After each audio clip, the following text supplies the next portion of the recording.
আসসালামু আলাইকুম ওয়া রাহমাতুল্লাহি ওয়া বারাকাতুহু।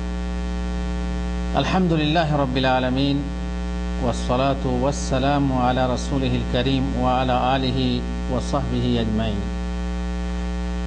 জিভেজাত পাপ সম্পর্কে ধারাবাহিক আলোচনা আমরা করে যাচ্ছি। আজকেও কিছু এমন পাপের কথা বলবো যে পাপগুলো জীব দ্বারা হয়। মানুষের এই জীব ছোট্ট মতো অঙ্গ, এই ছোট অঙ্গ দিয়ে কত বড় বড় পাপ হয় আমরা শুনে আসছিলাম। অবশ্যই এ নিয়ে একটা বই আছে আমার, আপনারা পড়েছেন, সেইখান থেকেই আমরা আলোচনা শুরু করেছি। সেটা হচ্ছে জিভেজাত জীবের আপদ। জীবের আপদ, আজকের আপদ হলো মৃত্যু প্রার্থনা করা, আল্লাহর কাছে মরণ চাওয়া। আল্লাহ, তুমি আমাকে মেরে দাও, আমি বাঁচতে চাই না, তুমি আমাকে মরণ দাও, তুমি আমার মৃত্যু দাও, এই বলে মৃত্যু চাওয়া জায়েজ কি না? জায়েজ না। এটা একটা জীবের বাড়তি অতিরিক্ত বড় পাপ, না হলেও ছোট পাপ। মরণ চাওয়া যাবে না আল্লাহর কাছে। আপনি যতই নিরাশ হন, যতই আপনি যন্ত্রণায় কাতর হন, জীবনের একান্ত কাম্য বস্তু যদি অর্জন না হয় তাহলে মানুষ মরণ চায়। শেষ সম্বল হারিয়ে ফেললে মানুষ মরণ চায় এবং অনেক আত্মহত্যাও করে। কিন্তু যারা ঈমান রাখে যে আত্মহত্যা মহাপাপ, আত্মহত্যা করলে আল্লাহ তাআলা শাস্তি দেবেন, সেটা কাবিরা গুনাহ, তখন সে আত্মহত্যা না করতে পেরে আল্লাহর কাছে মরণ চায় যে আল্লাহ, তুমি আমাকে মরণ দাও। এটা উচিত না। উচিত হলো প্রত্যেক মুমিন আল্লাহর কাছে ধৈর্য ধারণ করবে, যতই কষ্ট আসুক ধৈর্য ধারণ করবে। ইয়া আইয়ুহাল্লাযীনা আমানু সবিরু ওয়া সাবিরু, ধৈর্য ধরো এবং ধৈর্য ধারণে প্রতিদ্বন্দ্বিতা করো। ওয়া তাওয়াসাউ বিল হক ওয়া তাওয়াসাউ বিস সবর, সবর চাই, সবরের সাথে এক অপরকে ওসিয়ত করতে হবে। সবর, ধৈর্যশীলতার ওসিয়ত করতে হবে, ধৈর্য ধরতে হবে। অধৈর্য হয়ে যারা একান্তই অধৈর্য হয়ে পড়ে, তাদের জন্যই তারাই মৃত্যু কামনা করে অথবা তারাই আত্মহত্যা করে। কিন্তু দুটোই হচ্ছে ভুল জিনিস। একান্ত প্রিয় পাত্র ও আপনজন পর হয়ে গেলে, শত্রুতা করলে, অপমান করলে, ধোঁকা দিলে, শারীরিক অসুস্থতা, ব্যথা বেদনা অসহনীয় হলে, মানসিক চাপ এত বাড়ে যে মনের ধিক্কার ও ঘৃণায় এই জগতের মুখ দেখতে আর ইচ্ছা করে না। সামনে কেউ আসুক, এই জগতই দেখব না, আমি চাই মৃত্যু। তখনই আত্মহত্যার পথে পা বাড়ায় ধৈর্যহীন মানুষ, ভাবে ওতেই আছে পরম শান্তি, কিন্তু বাস্তব তার বিপরীত। সুতরাং চরম ধৈর্যের সাথে ওই সমস্ত যন্ত্রণার মোকাবেলা করা হলো মুমিনের কাজ। আত্মহত্যা মহাপাপ, আর তার শাস্তি আপনারা জানেন। যে ব্যক্তি যে জিনিস দিয়ে আত্মহত্যা করবে সেই জিনিস দিয়ে জাহান্নামে শাস্তি ভোগ করতেই থাকবে, সারা জীবন শাস্তি ভোগ করতে থাকবে সেই জিনিস দিয়ে, যে জিনিস দিয়ে। কেউ যদি গলায় দড়ি দিয়ে মারা যায় তো জাহান্নামে গলায় দড়ি নিতেই থাকবে। কেউ যদি ছুরিকাঘাত করে মারা যায় তো জাহান্নামে নিজেকে ছুরিকাঘাত করতেই থাকবে। বিষ খেয়ে মারা গেলে জাহান্নামে সে বিষ খেতেই থাকবে। আর বিষ খেয়ে মরার সময় যে কষ্টটা, সেই কষ্টটা সে অনুভব করবে। এটা হচ্ছে শাস্তি। যেমন তুমি করেছ, তোমার নিজের জীবন তুমি নষ্ট করেছ। তুমি বলতে পারো না যে আমার জীবন, অতএব আমি ইচ্ছা মতো, না, তোমার জীবন না, এ জীবন হচ্ছে আল্লাহর আমানত। আল্লাহ তোমাকে জীবন দিয়েছে, পৃথিবীতে পাঠিয়েছে, যে অবস্থায় পাঠিয়েছে সেই অবস্থায় তোমাকে ধৈর্য ধরে সহ্য করে নিতে হবে। এটা হচ্ছে তোমার ভাগ্য, এই জীবন তোমার ভাগ। যে ভাগ পেয়েছো, এই ভাগ পেয়ে সন্তুষ্ট থাকতে হবে এবং যতক্ষণ না প্রকৃতিগতভাবে মরণ হয়েছে ততক্ষণ অপেক্ষা করতে হবে। মরণ আসার আগে মরণ চাওয়া চলবে না, বা মরণ আসার আগে মরণকে আগে বরণ করা চলবে না। আত্মহত্যা মহাপাপের কাজ, বরং আল্লাহর নিকট মৃত্যু চেয়ে প্রার্থনা করা এটাও ঠিক না। যেহেতু আল্লাহ তাআলা বলেন, ওয়াদাউল ইনসানু বিশাররি দুআহু বিল খাইরি ওয়া কানাল ইনসানু আজুলা। মানুষ যেভাবে কল্যাণ প্রার্থনা করে সেভাবেই অকল্যাণ প্রার্থনা করে। মানুষ হচ্ছে বড় শীঘ্রতা প্রিয়, মানুষের ধৈর্য নেই, সবকিছু তাড়াহুড়ো চায়, সোরা সোরা। কষ্ট হচ্ছে, মরণ চাই। কিন্তু আপনি যদি এই জিনিসটাই ভালো দোয়া করেন আল্লাহর কাছে, যে কষ্ট হচ্ছে, আল্লাহ তুমি আমার কষ্টটাকে দূর করে দাও, কে আমার অসুবিধা হচ্ছে, আমার অসুবিধাটা দূর করে দাও, আমার শাস্তি হচ্ছে আমাকে শান্তি দাও, আমার এইরকম যদি দোয়া করতো তাহলেও তার দোয়া কবুল হলে পরে এটাও হতো। আল্লাহ তাকে শান্তি না চেয়ে সে মরণ চায়। আসলে মানুষ হচ্ছে শীঘ্রতা প্রিয়। সূরা ইসরা 11 নম্বর আয়াত। রাসূলুল্লাহ সাল্লাল্লাহু আলাইহি ওয়াসাল্লাম বলছেন, লা ইয়াতামান্নায়ান্না আহাদুকুমুল মাউত লিদাররিন নাযালা বিহি। তোমাদের কারো কাছে কোনো কষ্ট, কোনো যন্ত্রণা যদি আসে তাহলে অবশ্যই অবশ্যই সে যেন মৃত্যু প্রার্থনা, মৃত্যু কামনা না করে, যে আর পাচ্ছি না, আল্লাহ তুমি আমাকে মরণ দাও। ফাইন্নাহু ইন কানা লাবুদ্দা মুতামান্নিয়ান। এখন যদি সে মনে করে যে না আমার সব মরণই ভালো, কারণ সে জানে না তার মরণ ভালো না জীবন ভালো।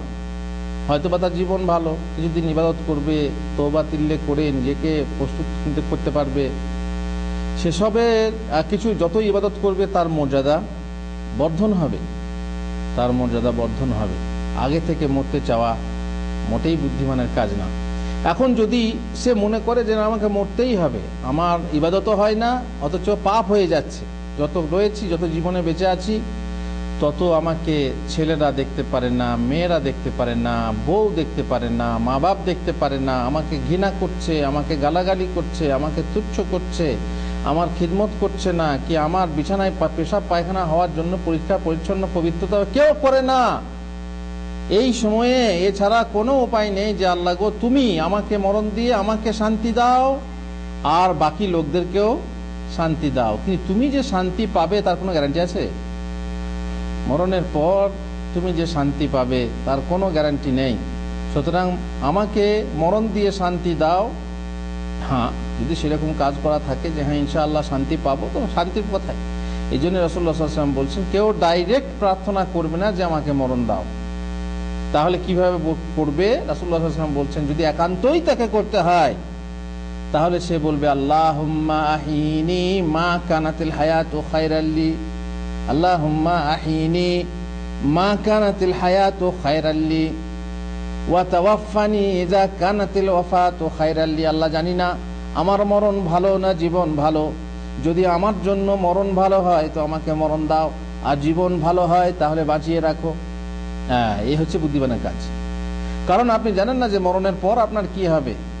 অতএব যদি দুনিয়াতে বেঁচে থাকেন, যতদিন বাঁচবেন আপনার কি হবে আপনি জানেন না, গায়েবের খবর। এই জন্য আল্লাহর কাছে এইভাবে দোয়া করতে হবে। আল্লাহর ফায়সালার উপরে আপনি চাইবেন। আল্লাহর ফায়সালা আছে যে আপনি এখনো বাঁচবেন, 50 বছর এখনো বাঁচবেন, আর আপনি 50 বছর আগেই আল্লাহকে বলছেন আল্লাহ আমাকে মরণ দাও। তার মানে আল্লাহর ফায়সালাতে আপনি কি করছেন? হস্তক্ষেপ করছেন। এটা ঠিক হবে না। এই জন্য বলতে হবে আল্লাহ তোমার ফায়সালা কি আমি তা জানি না, অতএব যদি জীবন আমার জন্য ভালো হয় বাঁচিয়ে রাখো, আর মরণ যদি ভালো হয় তাহলে আমাকে মরণ দাও। এইভাবে দোয়া করা চলবে, নচেত না। আর একটি পাপ হলো মুখের ওপর মুখ দেওয়া। মুখের ওপর মুখ দেওয়া, মুখের ওপর মুখ দেওয়া মানে সমাজে কিছু লোক আছে যারা মান্যগণ্য হয়, যারা মান মর্যাদা বয়স কর্ম প্রভৃতিতে উঁচু হয়। নিশ্চয়ই মানুষ সবাই সমান না, তারা বড় উঁচু, অনেকে জ্ঞানে গুণে মানে বয়স আদিত্যে বড় হন। ইসলাম তাদেরকে স্বীকৃতি দিয়েছে যে তাদের ছোটরা তাদেরকে সম্মান করে মেনে চলবে, ন্যায় কথায়, পাপ কথায় না, ভালো কথায় পুত্র পিতাকে, স্ত্রী স্বামীকে, ছাত্র শিক্ষককে, ছোট বড়কে সমীহ করবে, শ্রদ্ধা করবে। কোনো কথায় তাদের মুখের ওপর মুখ দেবে না। মুখের ওপর মুখ দেওয়া মানে একটা কথা বললো চট করে আপনি জবাব দিয়ে দিলেন, এই তুমি এইটা, আর তুমিও কত ভালো। এই যে মুখের ওপরে চট করে জবাব দেওয়া, তুমি কি ব্যাপার কি, তুমি যে একদম দেখছি বানরের মতো বসে আছো, তখন চট করে বললো আপনিও তো শুয়োরের মতো বসে আছেন। বলা হয় না, হয় না? এমন যদি শ্রদ্ধা না থাকে তখন চট করে মুখের ওপরে মুখ দেয়, তখন সমস্যা বাড়ে। অন্যায় ছাড়া কোনো বিষয়ে তাদের সাথে বাদ প্রতিবাদ অনেকে করে, এই আদব। অথচ কোরআনে বলা হয়েছে আদব যে বড়দের প্রতি সম্মান করতে হবে, আর খবরদার তাদের মুখের উপরে মুখ দেওয়া যাবে না। একটা কথা বললো আর সেই কথাটাকে তুমি কেটে দিলে, তা না। বড় যখন কোনো কথা বলেছে, ঠিক আছে, তোমার যদি মানার ইচ্ছা না থাকে চুপ হয়ে যাও, কিন্তু মুখের উপরে ডাইরেক্ট জবাব দেওয়া, মুখের উপরে মুখ দেওয়া, এটা ইসলামী আদব না।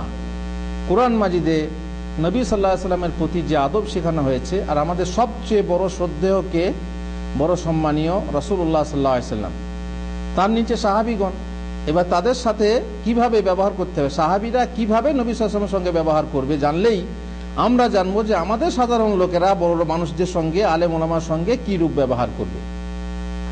সেই আদব দিয়েছেন আল্লাহ তাআলা কোরআনে সূরা হুজুরাতে। আল্লাহ তাআলা বলছেন, ইয়া আইয়ুহাল্লাযীনা আমানু লা তারফাউ আসওয়াতাকুম ফাওকা সাওতিন নবী, হে ঈমানদাররা, তোমরা নবীর কণ্ঠস্বরের উপর নিজেদের কণ্ঠস্বর উঁচু করো না। তো সে কি বলছ, তার মানে বুঝতেই পাচ্ছেন যে আপনার যেমন আওয়াজ, আপনাকে যে আওয়াজে ডাকা হলো তার থেকে উঁচু আওয়াজে আপনি সাড়া দিলেন। কথা বললে, যখন কোনো ভদ্রলোকের সঙ্গে কথা বলবেন, যখন আপনি কোনো শ্রদ্ধেয়র সঙ্গে কথা বলবেন, তখন কথার মধ্যে কি থাকা দরকার? নমনীয়তা, নম্রতা, ভদ্রতা থাকা দরকার, আদব থাকা দরকার। আল্লাহ তাআলা বলছেন, তোমরা নবীর কণ্ঠস্বরের উপরে নিজেদের কণ্ঠস্বরকে উঁচু করো। কাকে বলা হচ্ছে? আবু বকর, ওমর, আলী, এদেরকে বলা হচ্ছে তোমরা নিজেদের কণ্ঠস্বরকে নবীর কণ্ঠস্বরের উপরে উঁচু করো না, এবং তোমরা নিজেদের মধ্যে যেভাবে উচ্চস্বরে কথা বলো, ওয়ালা তাজহারু লাহু বিল কওলি কাজাহরি বাযিকুম লিবাদ, তোমরা যেমন আপোষে কথা বলো, কথা বলার সময় জোরে বলো, আস্তে বলো, তেমনি নবীর সাথে বলো না। মানে শ্রদ্ধেয় মানুষের সাথে কথা বলতে হলে আপোষে যে কথা বলা হয় তার থেকে আদব থাকা বেশি দরকার, তার থেকে নমনীয়তা এবং নম্রতা থাকা বেশি দরকার, এবং তার থেকে আওয়াজের নিচুটা থাকা দরকার। নিচু আওয়াজে, নিচু শব্দে কথা বলতে হবে। বড়র সাথে কথা বলতে গেলে মানে গরম সুরে, কর্কশ সুরে, অধিক সুরে কথা বলা যাবে না। তোমরা নিজেদের মধ্যে যেভাবে উচ্চস্বরে কথা বলো, সেভাবে নবীর সাথে উচ্চস্বরে কথা বলো না। কেন? আনতাহবাতা আমালুকুম ওয়া আনতুম লা তাশউরুন, কারণ এতে তোমাদের কর্মসমূহ তোমাদের অজ্ঞাতসারে নিষ্ফল হয়ে যাবে, আমল ধ্বংস হয়ে যাবে। এটা অবশ্য যদি বর্তমানে কেউ আলেমের সঙ্গে কথা বলতে গিয়ে সেই ধরনের কথা বলে, তার আমল ধ্বংস হবে না, তা না। নবীর সঙ্গে কথা বলতে গিয়ে যদি কেউ আচরণ করে, তাহলে তার আমল ধ্বংস হবে, কারণ নবীর মর্যাদা হচ্ছে আলাদা, ভিন্ন। কিন্তু আমরা এখান থেকে আদব নিতে পারি যে বড়র সঙ্গে কথা বলতে হলে তার আওয়াজের উপরে আওয়াজ উঁচু করা যাবে না। তারপরে আল্লাহ বলছেন, ইন্নাল্লাযীনা ইয়াগুদ্দুনা আসওয়াতাহুম ইনদা রাসূলিল্লাহ, যারা আল্লাহর রাসূলের সম্মুখে নিজেদের কণ্ঠের বা গলার আওয়াজকে নিচু করে, উলাইকাল্লাযীনা ইমতাহানাল্লাহু কুলুবাহুম লিত্তাকওয়া, আল্লাহ তাদের অন্তরকে তাকওয়ার জন্য পরিশোধিত করেছেন। আল্লাহু আকবার, পরিশোধিত করেছেন, তাদের অন্তরকে পরীক্ষা করেছেন, পরিশোধিত অন্তর তাদের। তার কারণ যারা এই আদব শিখে নিয়েছে, জানতে হবে তাদের হৃদয় হচ্ছে পরিশুদ্ধ। লাহুম মাগফিরাহ, তাদের জন্য রয়েছে ক্ষমা ও আজরুন আযীম, এবং মহা পুরস্কার। এটা আসলে একটা প্রেক্ষাপট ছিল, সেটা হচ্ছে কিছু লোক এসে নবী সাল্লাল্লাহু আলাইহি ওয়াসাল্লামের হুজরার আশেপাশে ইয়া মুহাম্মদ, ইয়া মুহাম্মদ চিল্লাতে লাগলো, চিল্লিয়ে চিল্লিয়ে ডাকতে লাগলো। এরা ছিল কি? সাধারণত মনে হয় বাদু। বাদুদের অভ্যেস, ওরা অত সম্মান বোঝে না, হ্যাঁ, সোজা একদম। এখন আমাদের মধ্যে বহু মানুষ আছে যারা এসে ডাইরেক্ট এমন কথা বলে, বুঝতে পারি যে এরা দেহাতি পাড়াগ্রামের গেঁয়ো লোক। আর গেঁয়ো মানে একদম গেঁয়ো, যারা শহরে যাওয়া আসা করে না এবং সেরকম ভদ্র লোকের সঙ্গে কথাবার্তাই বলে না। যদিও আমাদের গ্রাম আর বধু একই, বধু আর গেঁয়ো কি এক না? যারা বলে যে গ্রামে জমা নেই, তারা কিন্তু এই বধুর উপরে কিয়াস করে না। বধু জিনিস আলাদা আর গেঁয়ো জিনিস আলাদা। গ্রামে সমাজ আছে, তাই না? সেখানে সমাজ আছে, সেখানে মসজিদ আছে, সেখানে জামাত আছে, সেখানে দোকান আছে। কিন্তু বদুইয়াতে, বদু অঞ্চলে, মরু অঞ্চলে, বেদুইন এলাকায়, সেখানে শুধু খিমা আর ছাগল। সেখানে কোনো সমাজ নেই, সেখানে মসজিদ নেই, আর সেখানে পানিটাও ভালো করে নেই, তাই না? তো এই দুটো জিনিস এক না। গেঁয়ো আর বেদুইন আলাদা জিনিস। বেদুইন হলো যে মরুভূমিতে গিয়ে খিমা নাই গিয়ে বাস করে, ছাগল, ভেড়া, উট এইসব পালে আর মাঝে মাঝে সেই শহরে নিয়ে এসে বিক্রি করে, আর তাতেই তাদের চলে। অল্প পানিতে গোসল করে, অল্প পানিতে উজু করে, টান টান ভাবে তারা চলে মরুভূমির ভিতরে, আর একা একা থাকে, সেখানে কোনো সমাজ নেই। কিন্তু গ্রামে সমাজ আছে। তো গেমো লোক আর বেদুইন লোক এক না, কিন্তু অনেক মানুষের ধারণা করে যে একই। যাই হোক, এই বেদুইন লোক এসে ইয়া মোহাম্মদ বলে ডাকতে লাগলো। তখন আল্লাহ তাআলা এই আদব অবতীর্ণ করলেন। তারপরে শেষকালে বললেন, ইন্নাল্লাযীনা ইউনাদুনাকা মিন ওয়ারাইল হুজুরাত, যারা ঘরের পিছন হতে তোমাকে উচ্চস্বরে ডাকে, আকসারুহুম লা ইয়াকিলুন, তাদের অধিকাংশই হচ্ছে নির্বোধ। নির্বোধ মানে বোকা, অজ্ঞ লোক, জানে না, এই জন্য এইভাবে তোমাকে ডাকছে। তোমাকে কিভাবে ডাকতে হয় সেটাও জানে না, তারা হচ্ছে অজ্ঞ। আল্লাহ তাআলা সার্টিফিকেট দিলেন আকল মাফি, তাদের মুখ মাফি, এই জন্য তারা এইভাবে তোমাকে ডাকছে। এইভাবে ডাকা উচিত না। ওয়ালাউ আন্নাহুম সাবারু হাত্তা তাখরুজা ইলাইহিম, যদি তারা ধৈর্য ধরতো, বেশ একবার ডাকা হয়েছে, আসছে। আমি দেখেছি আমার বাসায় যদি কেউ যায়, অনেকে যায়, তো কলিং বেল আছে, কলিং বেল একবার মারলো, এবারে আমি হয়তো ঘরের ভেতরে আছি, সেখানে আমার গায়ে জামা নেই, আপনার সঙ্গে বাইরে দেখা করতে হলে জামা পরে আসতে হবে। এই তো পাড়াগ্রাম না, গেঞ্জি পরে চলে এলাম বা এমনি চলে এলাম, তাতে না, জামা পরে আসতে হবে। এখন একটু বেল মারলেন, ঠিক আছে, সবুর করতে হবে না, হবে না, আবার কয়েক সেকেন্ড পর আবার মারছে, কয়েক সেকেন্ড পর আবার মারছে। ঘরে হয়তো শিশু ঘুমিয়ে আছে, কেউ ঘুমিয়ে আছে, ডিস্টার্ব। তখন বোঝা যায় এই লোক হচ্ছে বেদু। বেদু মানে ওই বেদুইন, আর না হয় গেঁয়ো। আর গেঁয়ো হচ্ছে বেদুইন থেকেও এমন গেঁয়ো যে ওর থেকেও খারাপ, রিং মেরেই যাচ্ছে, আশ্চর্য ব্যাপার। আরে ধৈর্য ধরো। আল্লাহ তাআলা বলছেন, ওয়ালাউ আন্নাহুম সাবারু হাত্তা তাখরুজা ইলাইহিম, যদি ওরা ধৈর্য ধরতো যে পর্যন্ত না তুমি ওদের কাছে বের হয়েছো, লাকানা খায়রাল লাহুম, এদের জন্য উত্তম ছিল, ভালো ছিল, কিন্তু ধৈর্য ধরল না। আল্লাহু গাফুরুর রহিম, আল্লাহ তাআলা ক্ষমাশীল এবং দয়াবান। আদব শেখা গেল কি, যে কোনো উঁচু মানুষের সঙ্গে দেখা করতে গেলে, তার বাড়িতে গিয়ে দেখা করতে গেলে ওইভাবে ডাক হাঁক না করে একটু ধৈর্য ধরতে হবে। আর না হয় তো আল্লাহ তাআলার পক্ষ থেকে আপনার জন্য সার্টিফিকেট রয়েছেন, আপনি হচ্ছেন অজ্ঞ, নির্বোধ, মূর্খ। এইগুলো হচ্ছে মূর্খদের আচরণ, এই হচ্ছে মূর্খদের আচরণ। সুতরাং বড়দের সঙ্গে সম্মানের সাথে কথা বলতে হবে, এটা আমরা বুঝতে পারলাম। রাসূলুল্লাহ সাল্লাল্লাহু আলাইহি ওয়াসাল্লাম বলেছেন, লাইসা মিন্না মান লাম ইউজিল্লা কাবীরানা, সে আমাদের দলভুক্ত নয় যে আমাদের বড়কে সম্মান দেয় না, যে আমাদের বড়কে সম্মান দেয় না। ওয়া ইয়ারহাম সাগীরানা, এটাও বটে, ছোটকে স্নেহ করতে হবে। যেমন ছোটরা বড়কে শ্রদ্ধা করবে, তেমনি বড়রা ছোটকে স্নেহ করবে। এ নয় যে সে বড় বলে ছোটদের প্রতি যা মন তাই ব্যবহার করবে, তা না, বরং উভয় পক্ষ থেকে সৌজন্যমূলক ব্যবহার থাকা দরকার। উভয় পক্ষই ইসলামী ব্যবহার করবে, বড় ছোটদের প্রতি স্নেহ করবে আর ছোটরা বড়দের প্রতি শ্রদ্ধা করবে। ওয়া ইয়ারিফ লিআলিমিনা হাক্কা, আর সেও আমাদের দলভুক্ত নয় যে আমাদের আলেমদের হক চেনে না, আমাদের আলেমদের অধিকার চেনে না, ওলামার অধিকার চেনে না, ওলামার সঙ্গে কিভাবে ব্যবহার করতে হয় তা জানে না। আদবের সাথে ব্যবহার করতে হবে, বড়কে সম্মান দিতে হবে, শ্রদ্ধা করতে হবে, এটাই হচ্ছে ইসলামের নিয়ম। এই বদ অভ্যাসের কারণেই, কোন বদ অভ্যাস, যে বড়কে সম্মান দিয়ে কথা না বললে দাম্পত্য জীবনে দুঃখ অশান্তি নেমে আসে। স্বামী দুটো শিক্ষার কথা বললে এবং স্ত্রী উগ্র ঠোঁট কাটা হলে, অবশ্য কিছু কিছু মহিলা আছে যারা 5 কথাও শুনলে চুপ করে থাকে, কোনো জবাব দেয় না। শ্বশুর শাশুড়ি কথা বলছে, চুপ করে থাকে, কথা বলে না।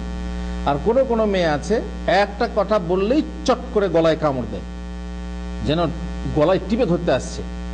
আপনি তাকে একটা শোনাবেন, সে আপনাকে 5টা শোনাবে, বরং 100টা শোনাবে, মানে কথা বলাই মুশকিল হয়ে যায়। আপনি এমনও শুধু সংসারের ভিতরে না, আপনি হয়তো বাসে ট্রেনে সফর করেছেন, দেখবেন বাসে যদি কোনো মহিলা আপনার পাশে পড়ে আর তাকে একটু সরতে বলেন কিংবা কিছু বলেন, দেখেন সে আপনার আধ ঘন্টা লেকচার দেবে, তাই না? এমন কিছু মহিলা আছে, কিছু মহিলা হচ্ছে লজ্জাশীলা, লজ্জাবতী লতা, যতই কথা বলেন চুপ করে থাকবে, কথা বলবে না। তেমনি স্ত্রীও তাই। স্ত্রী স্বামী সংসারে, স্বামী কোনো কথা বললো, তার কথার উপরে কথা আধ ঘন্টা বক্তৃতা দিয়ে গেল, তাহলে পরে তার সুখ, একে বলে থুতি। যে জানবেন যে সংসারে মারধর হয়, মারধর সাধারণত দুঃখের কথা। কোন সংসারে মারধর হওয়া, স্বামী স্ত্রীর মাঝে মারধর হওয়া উচিত না, ভালো না, ভালো লোক না। আল্লাহ রাসূল সাল্লাল্লাহু আলাইহি ওয়াসাল্লাম রাজুলুস সু, তারা হচ্ছে খারাপ লোক যারা মারধর করে। কিন্তু মারধরের অনুমতি আছে শেষ পর্যায়ে, সেটা আলাদা কথা। কিন্তু মারধর করা, সাধারণত মারধর হয় দুটো কারণে।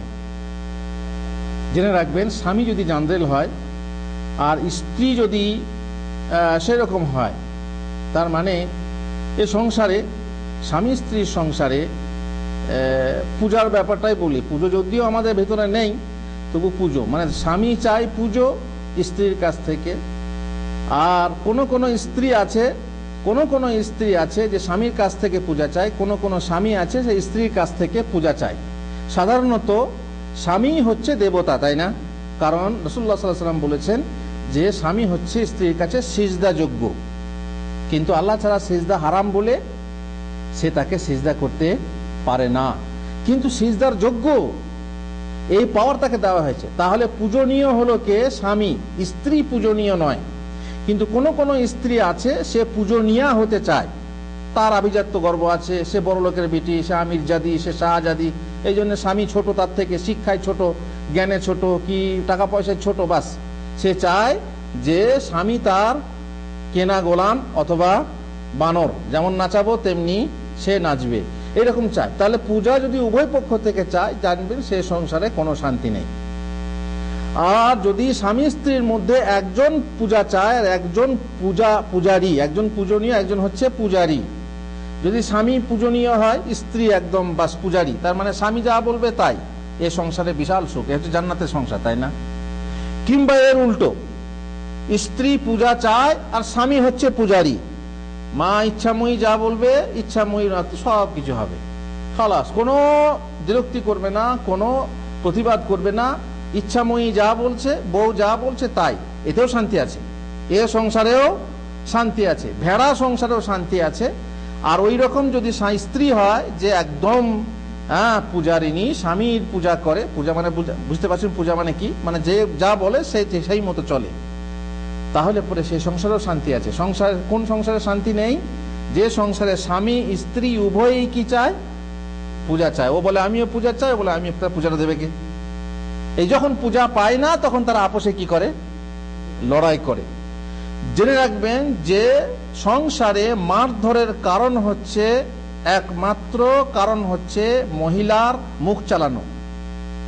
যখনই মহিলা স্বামীর উপরে মুখ চালায় তখনই সে মার খায়। কোন সংসারে মার শুরু হয় না যতক্ষণ না স্ত্রী মুখ চালায়, মুখের উপরে মুখ দেয়, এই মুখ চালায় বলেই সে মার খায়। আর জেনে রাখবেন এটাও একটা কথা, সংসারের যত রকমের ঝড় ঝামেলা হয়, হয় অভাবে আর না হয় স্বভাবে।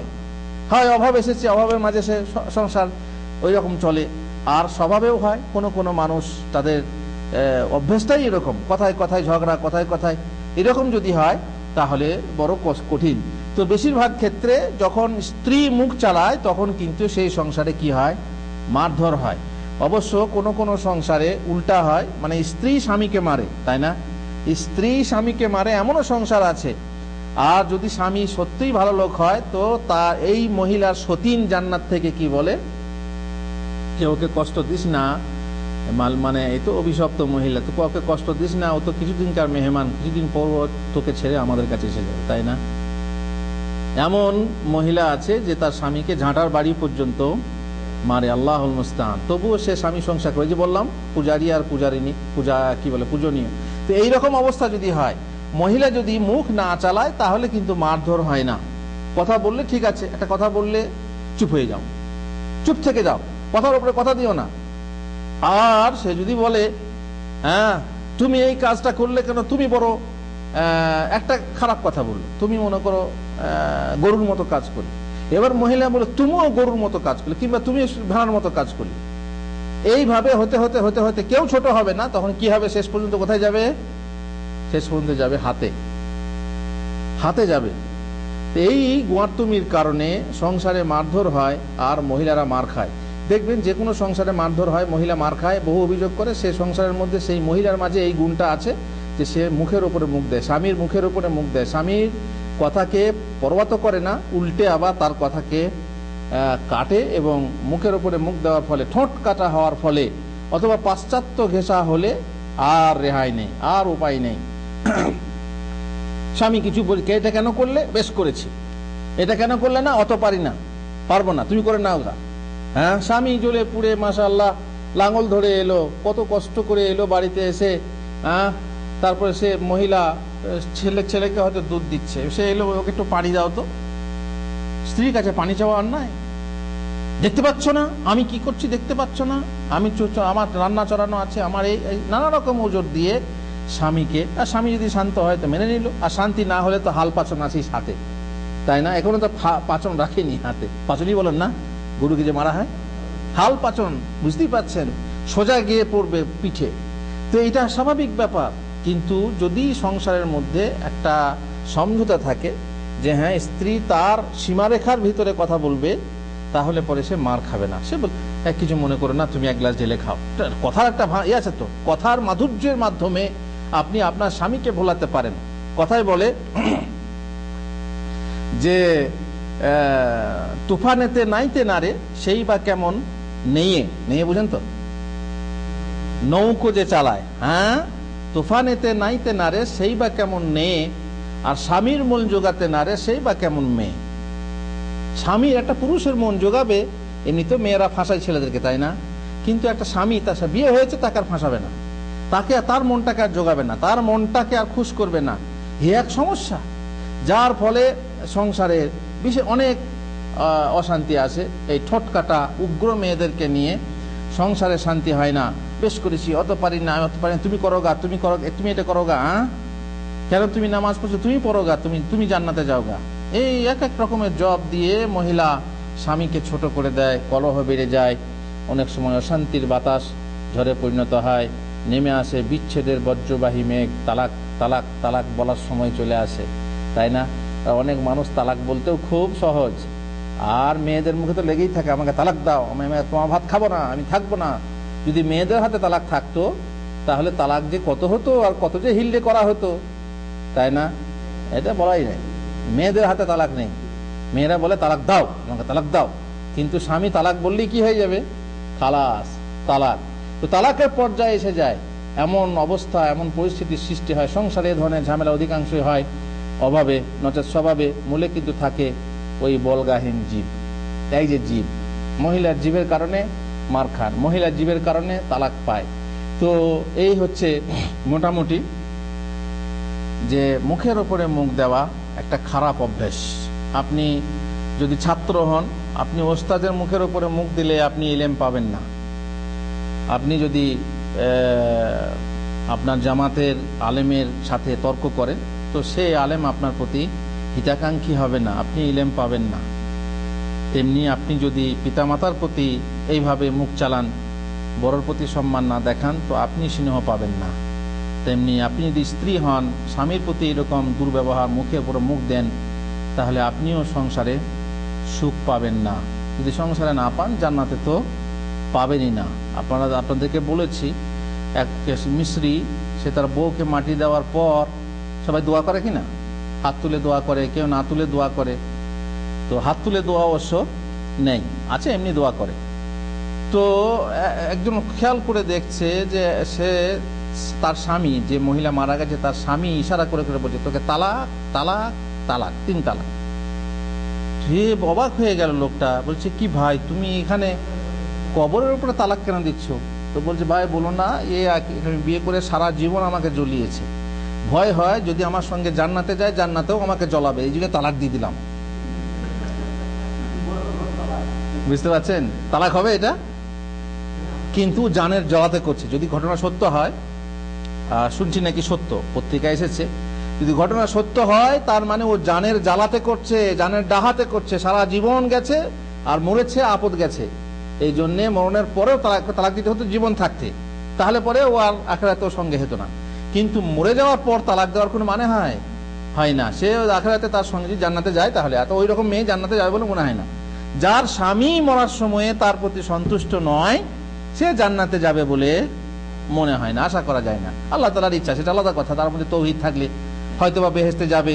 স্বামী যদি না চায় অন্য পুরুষের সঙ্গে, আর না, স্বামী যদি বন্ধনে থাকে তো স্বামীর কাছে যাবে। আর জেনে রাখবেন, যে কোনো মহিলা যদি দুনিয়াতে খারাপ হয়, তাহলে সে জান্নাতে গেলে পরে সেরকম খারাপ থাকবে না। যেমন কোনো বুড়ি জান্নাতে যাবে না, ঠিক না? কোনো বুড়ি জান্নাতে যাবে না, তার মানে তাহলে বুড়িরা জান্নাতে যাবে না, তা নয়। বুড়িরা জান্নাতে যাবে, কিন্তু কি হয়ে যাবে, একদম 16 বছরের বুড়ি যুবতী হয়ে যাবে। এইরকমই খারাপ যদি দুনিয়াতে থাকে, সে কিন্তু আখেরাতে খারাপ থাকবে না, সে ভালো হয়ে যাবে, তখন আপনি তাকে বরণ করবেন, তাকে গ্রহণ করবেন। কিন্তু এত জ্বালা যন্ত্রণা যে এই লোক কবরে তালাক দিয়ে বলছে তোকে 3 তালাক, যাতে করে দুনিয়াতে কালকে জান্নাতে গিয়ে তুই আমাকে না জ্বালাস। বুঝতে পারছেন? আমরা জানাজাতে কোনো একটা দোয়া পড়ি, সেই দোয়াতে আছে যে আল্লাহুম্মা গফিরলাহু ওয়ারহামহু বলতে বলতে শেষকালে বলি আল্লাহুম্মা আবদিলহু দারান খায়রাম মিন দারিহি ওয়া আহলান খায়রাম মিন আহলিহি ওয়া যাওজান খায়রাম মিন যাওজিহি। বলি না যে আল্লাহ তুমি ওকে দুনিয়ার ঘর থেকে ভালো ঘর দাও, দুনিয়ার পরিবার থেকে ভালো পরিবার দাও, দুনিয়ার বউ থেকে ভালো, দুনিয়ার জুড়ি থেকে ভালো জুড়ি দান করো। এখন যদি সে মৃত পুরুষ হয় তাহলে তার জন্য ভালো জুড়ি ভালো বউ জান্নাতে আছে, তাই না? কি আছে? হুর এইন আছে, কমসে কম 2টো হুর সে জান্নাতে পাবে যদি ভালো হয়। তাহলে তার জন্য দোয়া, যে তার মানে হলো যে দুনিয়াতে যে বউ ছিল সেই বউ থেকে যেন ভালো বউ পায়, এটা ঠিক আছে। কিন্তু যদি মৃত ব্যক্তি স্ত্রী হয়, যদি স্ত্রী হয় তাহলে পরে তার জন্য যে দোয়া পড়বেন তার মানে কি হবে? তার মানে স্ত্রীর জন্য বলা হবে যে আল্লাহ তুমি এর স্বামী থেকে ভালো স্বামী দাও, তাই না? তার মানে দুনিয়াতে যে স্বামী খারাপ থাকে তাহলে পরকালে ভালো হয়ে যাবে। এর মানে কি হলো যে দুনিয়াতে যদি কেউ খারাপ থাকে কারো স্বামী, তাহলে এই দোয়া পড়লে তার উদ্দেশ্য কি হবে? যে কাল পরকালে এই স্বামী তার জন্য ভালো হয়ে যাবে। এ নয় যে অন্য স্বামী পাবে, অন্য ভালো স্বামী পাবে। বুঝতে পারছেন? একবার আমাদের এলাকাতে মাদ্রাসায় বসে আছি, গ্রামে এক মহিলা মারা গেছে, আমিও আছি, আমি তখন মদিনায় পড়ি। তারপরে আমাদের এলাকার আলেম ওলামা মাদ্রাসার মুদাররিসরাও আছে। হঠাৎ করে সেই মহিলার স্বামী জানলা দিয়ে এসে বলল, ও মৌলানা সাহেব, আমি আছি, আমাকে বলেনি, এক মৌলানা সাহেব বলল, মৌলানা সাহেব আপনি আমার স্ত্রী জানাজাটা পড়বেন আর ওই দোয়াটা পড়বেন, সুন্দর দোয়াটা পড়বেন। মানে এইটাকে জন্য বলছে আর কি, আল্লাহুম্মা গফিরলাহু ওয়ারহামহু, এই যে এই দোয়াটা ওদের পছন্দ। যেহেতু সাহাবী দোয়াটা যখন বর্ণনা করছেন তখন বলছেন যে এই দোয়া শুনে আমি নিজে আশা করলাম যদি আমি ওই মৃত ব্যক্তি হতাম। এত সুন্দর দোয়া, এই জন্য এরও পছন্দ হয়েছে। সে বলছে ওই দোয়াটা পড়বেন। এবারে এই আলেম এত ভেদ ভূত কিচ্ছু বোঝে না, মুখস্থ দোয়া। এমনকি আল্লাহুম্মা গফির লাহু, যেখানে আল্লাহ বলতে হয়, মহিলা যেহেতু লাহু বললেও হবে, আমি বলছি না হবে না তা না, সেটারও ক্ষমতা নাই যে মানে লাহুর জায়গায় লাহা বলে দোয়াটা পড়বে। সে আপনার দোয়াটা পড়লো, তার নিয়তে নিশ্চয়ই এটা ছিল না, আর তার অর্থ সে খেয়াল করেছে কিনা তাও জানি না। কারণ দোয়াতে আছে যে আল্লাহ তুমি দুনিয়ার স্বামী থেকে ওকে ভালো স্বামী দাও। এ স্বামীর হুঁশ নেই যে হুজুরকে যে দোয়াটা পড়তে বললাম এ হয়তো আমাকে বাদ দিয়ে আমার বউকে অন্য স্বামী দান করবে। বুঝতে পারছেন? তো পাশের লোকরা বলতে কি গো তুমি মদিনায় থাকো, তোমাকে পড়লো না কি ব্যাপার? যে যার ভক্ত, যার ভক্ত তাকে বলবে। উনি ওনার ভক্ত, তাই উনাকে দোয়া জানাজা পড়তে বললেন, তো আমি মদিনায় পড়লো তো কি হলো? কিন্তু আমি মনে মনে ভাবছি যে খুব ভালো, যাও, যে যেমন মানুষ, সাধারণ মানুষ। হ্যাঁ, তো যাই হোক, কথা হলো কি যে যদি কোনো মহিলার জন্য এই দোয়াটা পড়তে হয় তো দোয়ার সময় নিয়ত কি রাখতে হবে? যে আল্লাহ তুমি দুনিয়ার এই স্বামীকে ওকে এই থেকে ভালো স্বামী করে দিও। বুঝতে পারছেন? এই দোয়া করতে হবে, নচেত কিন্তু ঠিক হবে না। এই জন্যই বললাম যে স্বামী স্ত্রী যদি এরকম মুশকিল এসে যায় তাহলে পরে সমঝোতার মাধ্যমে সংসারে সুখ শান্তি আনা হচ্ছে কর্তব্য। আর একটা জীবেজাত পাপ হলো অন্যায়ের পথ বলে দেওয়া। অন্যায়ের পথ বলে দেওয়া কেমন? অসৎ, নোংরা, অন্যায় গর্হিত কর্ম করা যেরূপ অবৈধ, সেই রকমই তদ্রূপই তার পথ ও উপায় বলে দেওয়াও জিহ্বার এক পাপ।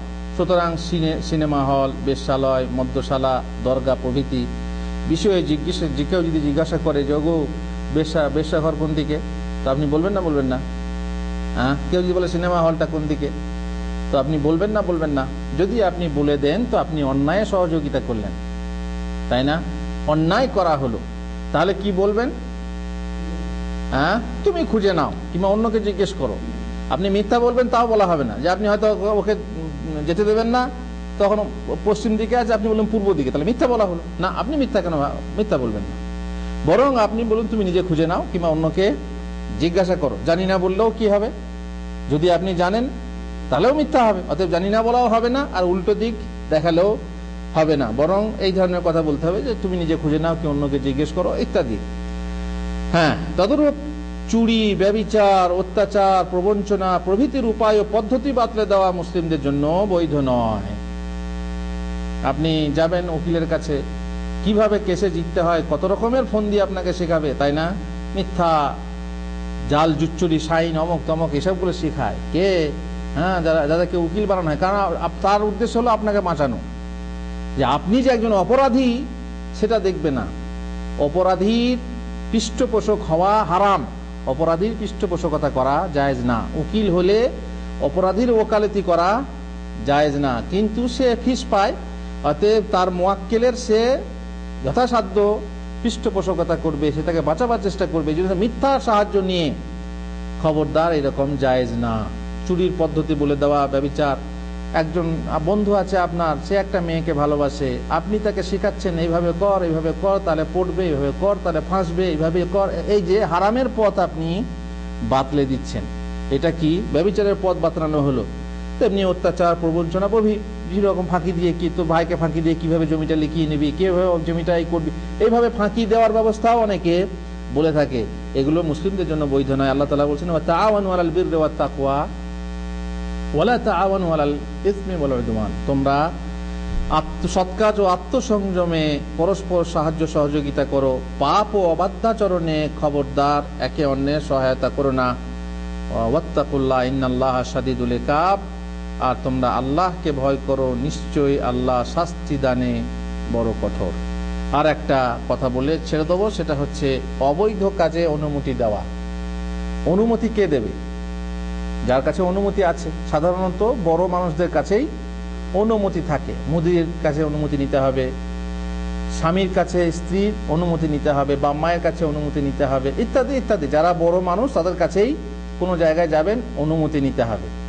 এখন যদি কেউ অনুমতি দেওয়ার লোক হয় আর সে অন্যায় কাজে অনুমতি দেয়, সরকার জুলুম করার অনুমতি দিল, কোনো একটা জায়গা জবরদখল হবে তার অনুমতি দিল, কিংবা স্বামী তার স্ত্রীকে এমন জায়গায় যাওয়ার অনুমতি দিল যেখানে যাওয়া জায়েজ না, বেপর্দা হওয়ার অনুমতি দিল, বন্ধুর সঙ্গে কথা বলার অনুমতি দিল, কিংবা ভাইয়ের সঙ্গে সিনেমা হল যেতে অনুমতি দিল, ইত্যাদি বিভিন্ন রকম অনুমতি আছে।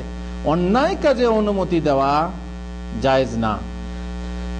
নেতৃস্থানীয় ব্যক্তি তার নেতৃত্বাধীন ব্যক্তিকে অবৈধ কাজে অনুমতি ও সম্মতি দান এক বাচনিক পাপ, মুখের পাপ। যেমন পুত্র, কন্যা, স্ত্রীকে গান বাজনার মজলিস, দরগা যেতে,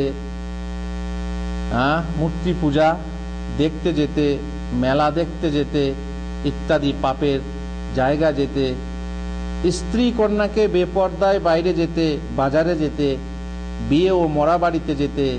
কেন বিয়ে বাড়িতে যাওয়া হবে না? হবে, কিন্তু যেখানে জানবেন যে সাধারণত বিয়ে ঘর আর হাসপাতাল এক ওপেন, বিয়ে ঘর আর হাসপাতাল ওপেন, বিয়ে ঘরের কোনো পর্দা নেই আর হাসপাতালেও কোনো পর্দা নেই। বড় কঠিন, যারা পর্দানশীল মহিলা তাদের বড় কঠিন হয় হাসপাতালে গেলে, আর তেমনি বিয়ে ঘরে গেলেও বাঁচা কঠিন হয়। শুনলাম এক জায়গায় পর্দানশীল মেয়েরা বোরকা পড়ে গেছে, ওই যে বরযাত্রীর সঙ্গে যায় না, কিছু মেয়ে আজকাল যাচ্ছে বরযাত্রীর সাথে, কোন যাত্রীর সাথেও যায়, তো রাখার কোথায় রাখবে, এক জায়গায় রেখেছে, খুব ভালো হচ্ছিল, হঠাৎ করে খাওয়াতে এসছে কে? পুরুষে। কেন? মহিলা আমাদের ঘরে মহিলা নেই গো, আমাদের সব ব্যস্ত। কিছু করার আছে? কিছুই করার নেই। সেখানে আপনার কি হবে? বেপর্দা হয়ে যাবে। এই জন্য বিয়ে ঘর, মরাবাড়িও তাই, মরাবাড়ি তো প্রচন্ড লোক আসছে যাচ্ছে, তাদের হয়তো পর্দা নেই, আপনার গেল সেখানে বেপর্দা হবে। আদেশ অনুমতি দেওয়া, ফাঁকা পুকুরে গোসল করতে অনুমতি দেওয়া। ফাঁকা পুকুর বা নদীর ঘাটে গোসল করা জায়েজ না জায়েজ? মহিলাদের জন্য না জায়েজ, হাদিসে নিষেধ এসেছে। হাম্মামে, গোসলখানায়, যেমন নদীর ধারে, সমুদ্রের ধারে দেখেছেন সব গোসল করে।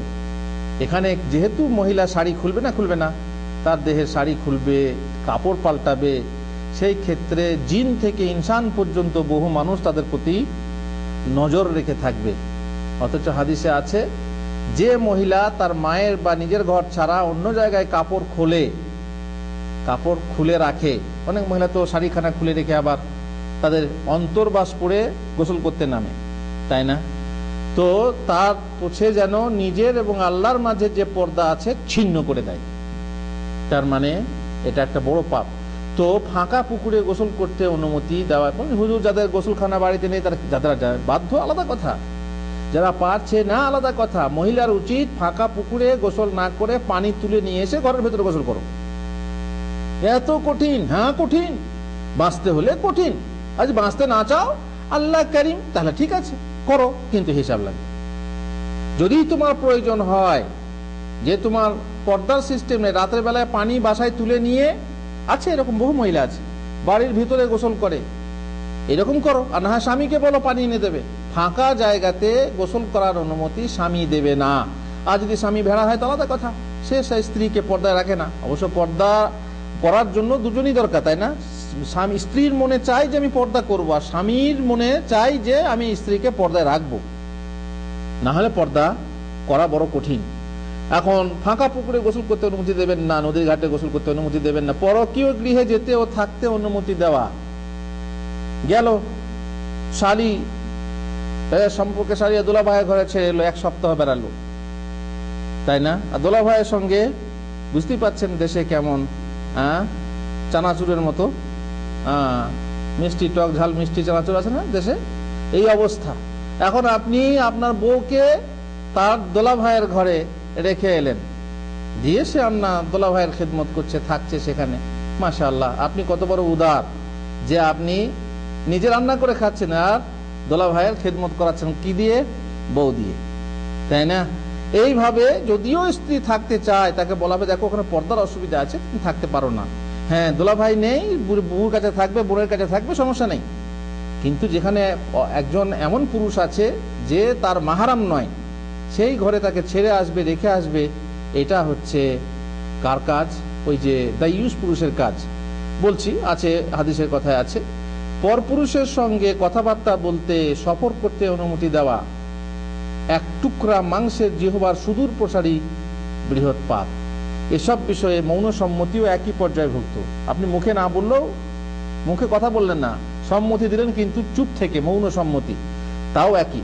যে সংসার মহিলা শাসিত, সেখানে মুসলিম হলো, পুরুষ যে একান্ত গো বেচারা, তা তো জানেন। যেখানে পুরুষের রাজ নেই, সেখানে কি আছে? মহিলা রাজ। মহিলার ধমকে ওঠবোস করে স্বামী, তাহলে তো সেখানে কোনো ব্যাপারই নেই, মহিলা যা বলবে তাই। ও খালি বলে হ্যাঁ তাই যাও, এ বলা ছাড়া উপায় নেই। না বললে পরে খবর আছে, তার গলায় কামড়ে দেবে। সুতরাং কি বলার খামকা ঝামেলা বহন করা কি দরকার বাবা? হ্যাঁ তাই যাও, সে নিজে যতই কষ্ট হোক, চললাম, চলে গেল। রাসূলুল্লাহ সাল্লাল্লাহু আলাইহি ওয়াসাল্লাম বলছেন, হ্যাঁ তারপরে এমনও আছে যে এই অনুমতির ফাঁকে মহিলা খারাপ হয়ে যায়, নোংরা হয়ে যায়। এই জন্য এই পুরুষকে কি বলা হয়? দাইয়ুস। রাসূলুল্লাহ সাল্লাল্লাহু আলাইহি ওয়াসাল্লাম বলছেন, সালাসাতুন কাদ হারামাল্লাহু আলাইহিমুল জান্নাহ, তিন ব্যক্তির জন্য আল্লাহ জান্নাত হারাম করে দিয়েছেন, নিষিদ্ধ করে দিয়েছেন, জান্নাতেই যাবে না। নম্বর 1, মুদবিনুল খামর, যে স্থায়ীভাবে মদ খায়, মানে মদ পানে অভ্যাসী ব্যক্তি। জানেন তো মদ পান খুব খারাপ জিনিস, এবং মদ পান হচ্ছে মূর্তি পূজকের মতো, ইত্যাদি ইত্যাদি। মদ পানের শাস্তি আছে, দণ্ডবিধি আছে। তো মদ পানে অভ্যাসী ব্যক্তি জান্নাতে যাবে না। ওয়ালা আক, যে মা বাপের অবাধ্য সন্তান জান্নাতে যাবে না। ওয়া দাইয়ুস আল্লাযী ইউকিররু ফি আহলিহিল খুবুস, আর দাইয়ুস লোক যে নিজের স্ত্রী কন্যার পর্দাহীনতা, নোংরামির ব্যাপারে ঈর্ষাহীন, কোনো ঈর্ষা নেই, গায়ে লাগে না। তার বউয়ের সঙ্গে কেউ হেসে গল্প করলে গায়ে হাত দিলে তার গায়ে লাগে না। এটা চলবে, যুগের হাওয়া তো। হ্যাঁ, এইভাবে সে সহ্য করে নেয়, বা উদার বলে, এদেরকে বলছে উদার। আর যারা একটু রাগ দেখায় তারা নাকি রক্ষণশীল। মনে করুন আপনার ছোট ভাইয়ের সঙ্গে আপনার বউ একটু ফষ্টি নষ্টি করছে, যেমন বলে ভাবি দেওয়া, উপহাসের পাত্র, ফষ্টি নষ্টি করছে। আপনি যদি কিছু বলেন তখন কি বলবে?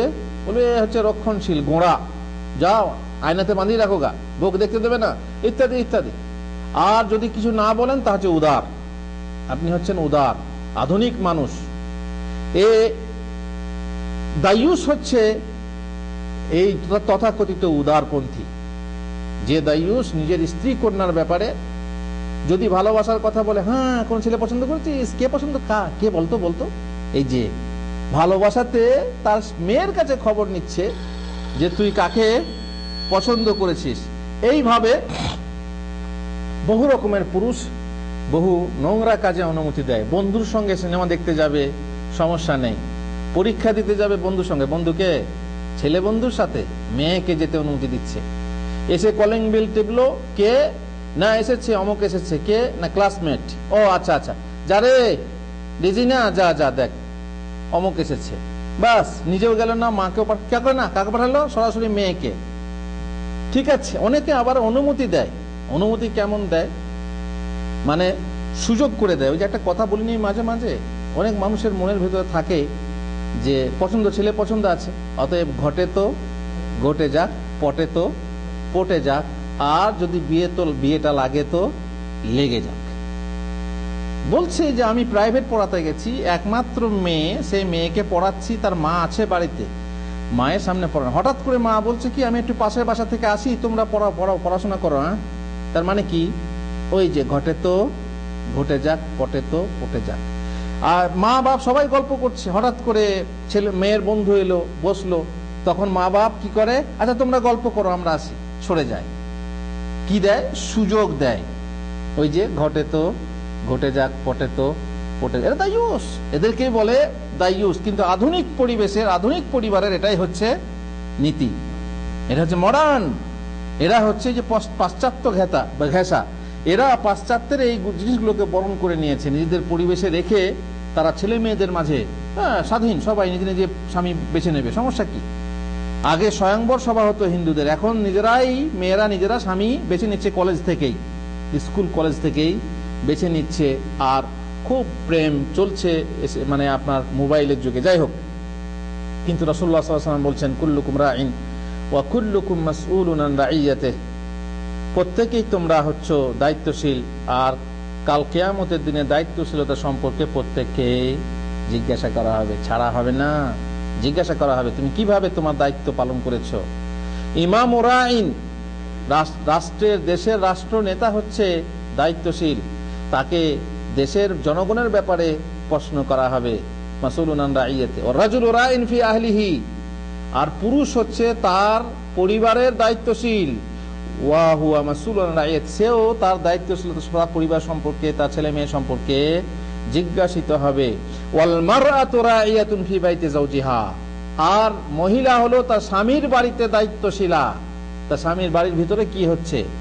এমন কি বহু মহিলা আছে যে মেয়ের পাপ ও কাপ লুকিয়ে রাখে, তার মানে তার স্বামীকে জানতে দেয় না। স্বামী হয়তো বাইরে চাকরি করে, কিংবা স্বামী হয়তো সপ্তাহে একদিন আসে, এরই ভিতরে যা কিছু হয় স্বামীকে লুকিয়ে লুকিয়ে জানছে যে হ্যাঁ মেলা হচ্ছে অমুক জায়গায়, সার্কাস দেখতে যাবে, তো গোপনে গোপনে মেয়েকে পাঠিয়ে দিচ্ছে, আর বাবাকে জানাচ্ছে না।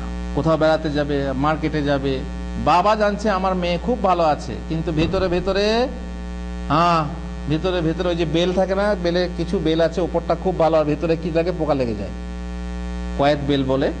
ওপরে দেখবেন সব পোকা ঢোকার জায়গাই নেই, আমাদের দু একটা আপেলও পাওয়া যায়, ওপরে পোকা ঢোকার কোনো জায়গা নেই, অথচ দেখবেন এই যে শাহ আলম ভাই আমাকে বড়ই দিয়েছে, দু একটা বড়ই, কি বড় বড় বড়ই, আপেলের মতো, কি ভালো, যেমনি কামড় দিচ্ছি তো ভেতরে পোকা। আরে কি ব্যাপার, উপরটা তো সবই ভালো, কিভাবে পোকা ঢুকলো আল্লাহ জানে। এইরকম কিছু পরিবেশ আছে যেগুলো বাইরে থেকে খুব ভালো লাগে, বাইরে যখন যায় বোরকা পরে যায়, ভেতরে আসে, কিন্তু ভিতরে ভিতরে কি থাকে, তাদের খালাতো ভাই, চাচাতো ভাই, মামাতো ভাই, ফুফাতো ভাই এবং আরো বন্ধু বান্ধব এসে দেখবেন ভিতরে কোনো পর্দা নেই, যা আছে লোক দেখানোর জন্য, বাইরে লোককে দেখানোর জন্য। এই জন্য ভিতরে হচ্ছে খোখলা বলে, হিন্দিতে কি বলে, খোখলা মানে অন্তঃসার শূন্য, ভিতরে পোকা লাগা, ওই বাইরেটাই লেফাফা দুরস্ত, বুঝতে পারছেন তো। কিন্তু মহিলা হলো দায়িত্বশীল, সে সমস্ত কথা স্বামীকে খুলে বলবে, দেখো এই এর চরিত্র খারাপ হচ্ছে, এ হচ্ছে এ হচ্ছে। মেয়ে ঘর থেকে বেরিয়ে যাচ্ছে, বাপের খবরও নেই। মা কিন্তু মেয়ের মনের কথা কে জানে, মা জানে, যেহেতু মেয়ের ব্যাপারে মায়ের মন হচ্ছে অন্তর্যামী, সে আন্দাজ করতে পারে, কিন্তু সে যথাসময়ে বাপকে বলে না, গোপন রেখে রেখে নিজে দায়িত্বশীলতা পালন করে না। ফলে এক সময় কি হয়, সেটা এমন এক দুর্ঘটনায় পরিবর্তিত হয় যে আর সামাল দিতে পারে না। ইনশাআল্লাহ কিয়ামতে জিজ্ঞাসা করা হবে, ছাড়া হবে না। তারপর আল খাদিমু রাইন ফি মালি সাইয়্যিদিহি, বাড়ির যে খাদেম, যে চাকর, সেও দায়িত্বশীল। তাকে যে কাজের ভার দেওয়া হয়েছে সেই ব্যাপারে দায়িত্বশীল, তাকেও কিয়ামতে জিজ্ঞাসা করা হবে, ছাড়া হবে না। ওয়ার রাজুলু রাইন ফি মালি আবিহি, আপনার আব্বার মালের ব্যাপারে আপনিও দায়িত্বশীল, আপনাকেও ছাড়া হবে না, জিজ্ঞেস করা হবে। ফাকুল্লুকুম রাইন, প্রত্যেক মানুষই হচ্ছে দায়িত্বশীল। ওয়া কুল্লুকুম মাসউলুন রাইয়াতি, আর প্রত্যেককে তার দায়িত্বশীলতা সম্পর্কে কাল কিয়ামতে জিজ্ঞাসা করা হবে। শেষকালে দায়িত্বশীলতার একটা আয়াত বলে শেষ করছি। আল্লাহ তাআলা বলছেন, ইয়া আইয়ুহাল্লাযীনা আমানু কু আনফুসাকুম ওয়া আহলিকুম নারা, হে ঈমানদাররা, তোমরা নিজেদেরকে এবং তোমাদের পরিবারজনকে জাহান্নামের আগুন থেকে রক্ষা করো। ওয়াকুদুহান নাসু ওয়াল হিজারা, যার ইন্ধন হবে মানুষ ও পাথর। আলাইহা মালাইকাতুন গিলাদুন শিদাদ, যার নিয়ন্ত্রণ ভার অর্পিত আছে কঠোর হৃদয় নির্মম স্বভাব ফেরেশতাদের উপর, কোনো রহম করবে না।